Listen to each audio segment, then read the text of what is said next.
Design of machine elements સબ્જેક્ટના multiple choice ક્વેશ્ચનના આ પહેલા ભાગમાં આપનું સ્વાગત છે. આજે આપણે જીટીયુના સિલેબસ મુજબ કોમ્પિટિટિવ એક્ઝામ્સમાં પૂછાતા ધ મોસ્ટ આઈએમપી એમસીક્યુ વિશે ચર્ચા કરીશું. Which property is desirable to reduce the scratch marks over the surface, એટલે કે સપાટીના પર સ્ક્રેચના નિશાન ન થાય તેના માટે કયો ગુણધર્મ જરૂરી છે? Toughness, hardness, shear strength or compressive strength. Obviously surface property છે એટલે આન્સર આવશે hardness. Hardness is the property which resist the surface scratches over the material. A square bar of 50 millimeter sides is subjected to compressive load of 250 kilonewton. What is the value of compressive stress? 0.1 kilonewton per mm square, 1 kilonewton per mm square, 10 kilonewton per mm square or 100 kilonewton per mm square. આપણને ખબર છે stress is equal two load upon area, તો અહીંયા load આપેલો છે 250 kilonewton divided by area થશે 50 into 50, that is 2500 millimeter square. So 250 upon 2500, that is obviously A, 0.1 kilonewton per mm square is the right answer. Which of the following is not a part of cotter joint? Cotter જોઈન્ટમાં નીચેનામાંથી કયો ભાગ હોતો નથી?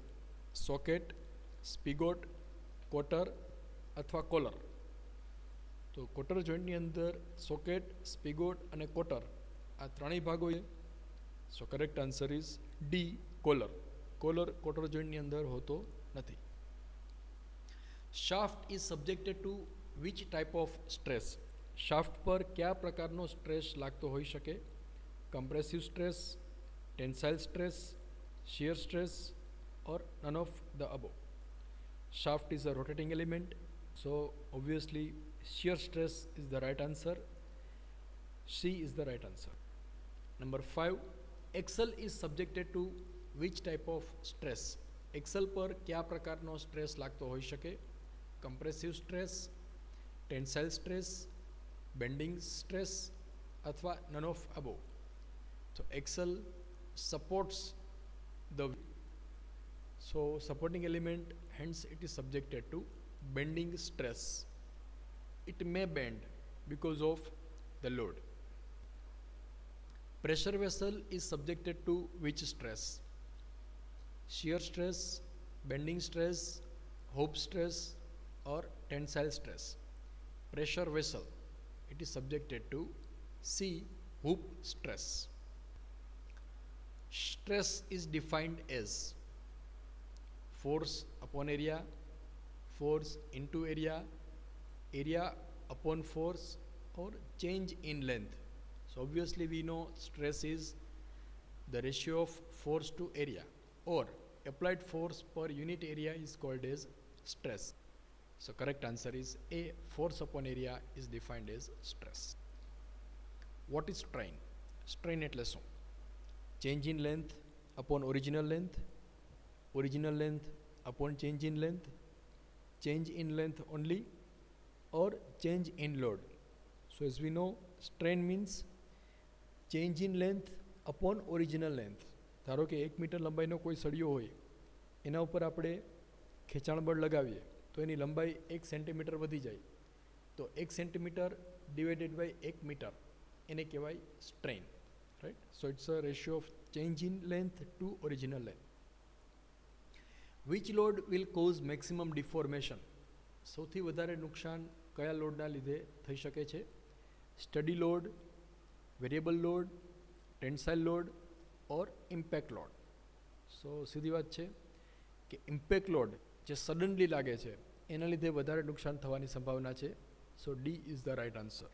એટલે કે impact load જ્યારે design કરવાનો હોય ત્યારે એની ડિઝાઇનની મેથડ આખી જુદી હોય છે, એનો પેરામીટર્સ એને એકોર્ડિંગલી લેવાના થાય છે. નકલ pin is subjected to which stress? Tensile stress, bending stress, compressive stress or none of the above. Knuckle pin, so obviously it is subject to bending stress, કારણ કે બે બાજુથી સળિયા ખેંચાશે અને વચ્ચે નકલ પિન ઊભી ઇન્સર્ટ કરેલી હોય છે, એના લીધે એ બેન્ડ થવાની સંભાવના રહે છે. So bending stress is the right answer. When load is removed from a material it regains its original shape. This property is called as. જ્યારે મટીરિયલ પરથી બળ દૂર કરવામાં આવે છે ત્યારે તે પોતાની મૂળ સ્થિતિ મેળવે છે. આ બાબત કયા ગુણધર્મને આભારી છે? મેલિએબિલિટી એટલે કે ટીપાઉપણું, ડક્ટિલિટી એટલે કે તણાવપણું, પ્લાસ્ટિસિટી અથવા ઇલાસ્ટિસિટી. જો એની મૂળ સ્થિતિ પાછી મેળવે છે એટલે એને કે elasticity. D is the right answer. જો એની મૂળ સ્થિતિ પાછી ન મેળવતો હોય તો એ પ્રોપર્ટી એને કહેવાય plasticity. Which property is desirable to make wire from material. મટીરિયલમાંથી વાયર બનાવવા માટે કયો ગુણધર્મ આવશ્યક છે? Malleability, ductility, plasticity or elasticity. તો material that can be drawn into wire, that is because of B, ductility, તણાવપણું. કોઈપણ મટીરિયલને તાણી અને એમાંથી પાતળા વાયર બનાવી શકાય, એ પ્રોપર્ટી એને કહેવાય ડક્ટિલિટી. તો જે મટીરિયલની ડક્ટિલિટી સારી હોય એનામાંથી વાયર બનાવી શકાય. For example copper and gold. Copper, gold and silver એ ત્રણેય મટીરિયલની ડક્ટિલિટી સારી છે એટલે એના વધારે નાના ડાયામીટરના પાઇપ અથવા તો વાયર બનાવી શકાય. What is unit of torque? ટોર્કનો એકમ કયો છે? Newton per metre, newton into metre, newton per metre square or only newton? So correct answer newton into metre. Newton per metre square એ સ્ટ્રેસ અથવા પ્રેશરનો યુનિટ છે. ન્યૂટન પર મીટર એ surface tension એટલે કે પૃષ્ઠતાણનો એકમ છે, અને ન્યૂટન એ બળનો એકમ છે, ફોર્સનો એકમ છે. So correct answer is newton into metre. Torque is equal to force into a radial distance, એને કહેવાય torque. Quarter joint can be used for which type of load? કયા પ્રકારનો લોડ હોય ત્યારે ક્વાર્ટર જોઈન્ટનો ઉપયોગ થાય? Compressive load, tensile load, both A and B or shear load? Correct answer is B, both A and B. Quarter joint હોય ત્યારે compressive load પણ હોઈ શકે, ટેન્સાઇલ લોડ પણ હોઈ શકે. સામાન્ય રીતે ટેન્સાઇલ લોડ માટે આપણે ડિઝાઇન કરતા હોઈએ છીએ, but it can resist compressive load also. Lever arm is subjected to which type of stress? Lever arm પર કયા પ્રકારનો સ્ટ્રેસ લાગતો હોઈ શકે? Compressive stress, tensile stress, bending stress or none of above? Correct answer is C, bending stress. લીવરનો arm, એનો જે હાથો હોય એને ખેંચવામાં આવે તો એ બેન્ડ થવાની સંભાવના છે, એટલે બેન્ડિંગ સ્ટ્રેસ એના ઉપર લાગે છે.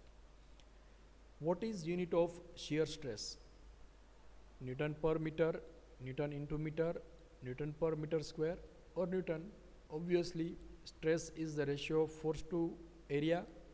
So correct answer is C, newton per metre square અથવા પાસ્કલ અથવા મેગા પાસ્કલ એ શિયર સ્ટ્રેસનો યુનિટ છે. Which property offers resistance to elastic deformation? Malleability, ductility, stiffness or elasticity? Resistance to elastic deformation, that is called as stiffness, એટલે કે elasticity ન હોય એનો વિરોધ કરે એવી પ્રોપર્ટી એને કહેવાય stiffness. Which property is desirable to make thin sheet from material?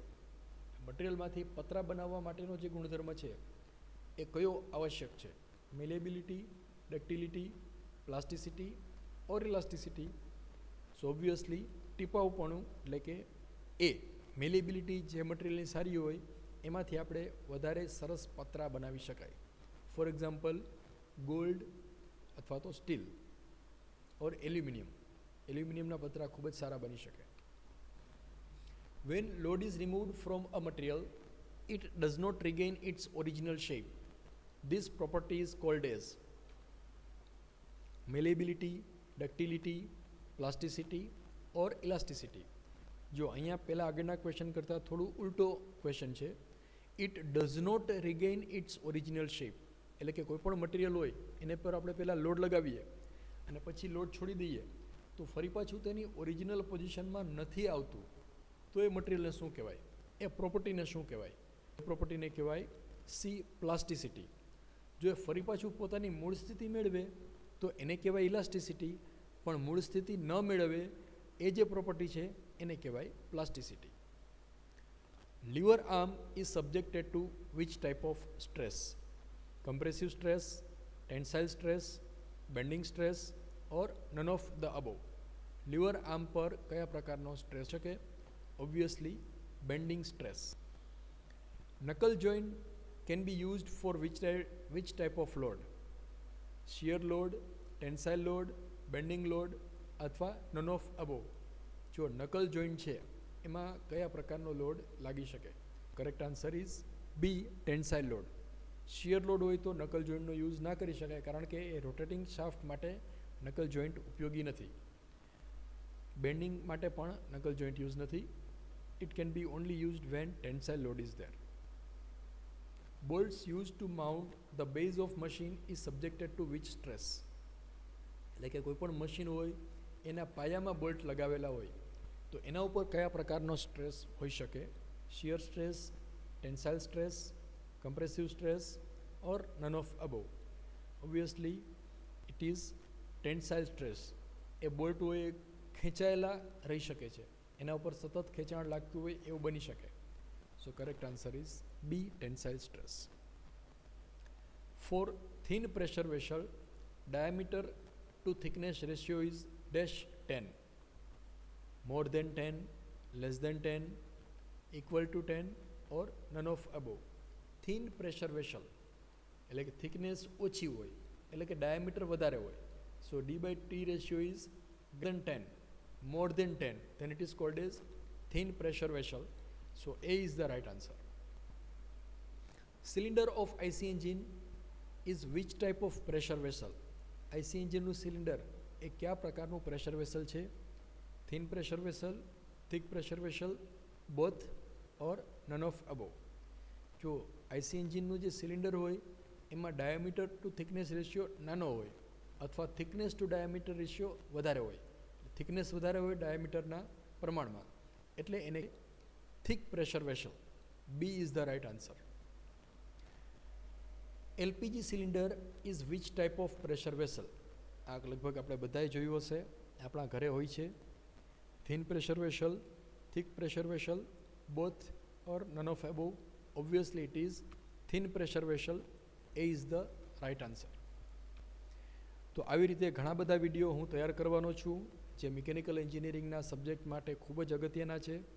તો એના માટે તમે રેગ્યુલર અપડેટ્સ મળતા રહે એના માટે મારી ચેનલ પર સબસ્ક્રાઈબ કરી દો કે જેથી કરીને હું જ્યારે પણ વિડીયો મૂકું તો તમને એનું નોટિફિકેશન મળી રહે. Thanks for watching and keep પ્રોગ્રેસિંગ.